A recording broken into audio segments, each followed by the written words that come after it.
আসসালামু আলাইকুম। বাংলাদেশে সাবেক প্রধানমন্ত্রী শেখ হাসিনা গত 5 আগস্ট ছাত্র জনতার বিক্ষোভের মুখে দেশ ছেড়ে ভারতে আশ্রয় নেন। এরপর থেকে সেখানেই অবস্থান করছিলেন তিনি।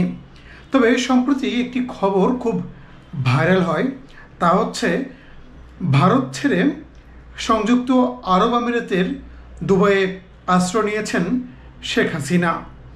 বিষয়টি নিয়ে যখন সামাজিক মাধ্যমে খুব আলোচনা হচ্ছে, ঠিক তখন বাংলাদেশের অন্তর্বর্তীকালীন সরকারের পররাষ্ট্র উপদেষ্টা তিনি বললেন, সাবেক প্রধানমন্ত্রী শেখ হাসিনা এখন কোথায় আছেন তা বলতে পারছে না অন্তর্বর্তীকালীন সরকার।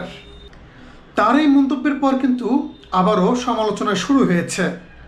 কেউ বলছেন সাবেক প্রধানমন্ত্রী কোথায় আছেন তা কেন বলতে পারছেন না বর্তমান সরকার।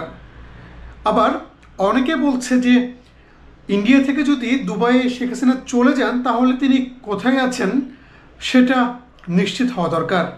অনেকে বলছেন যে আওয়ামী লীগের সাবেক সংসদ সদস্য শামীম ওসমানের আজমানের বাসায় আশ্রয় নিয়েছেন শেখ হাসিনা।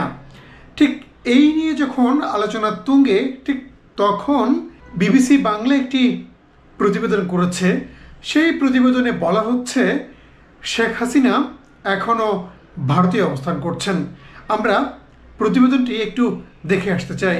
বিবিসির ওই প্রতিবেদনের হেডলাইন হচ্ছে, ভারত ছেড়ে কোথাও যাননি শেখ হাসিনা, দিল্লিতেই।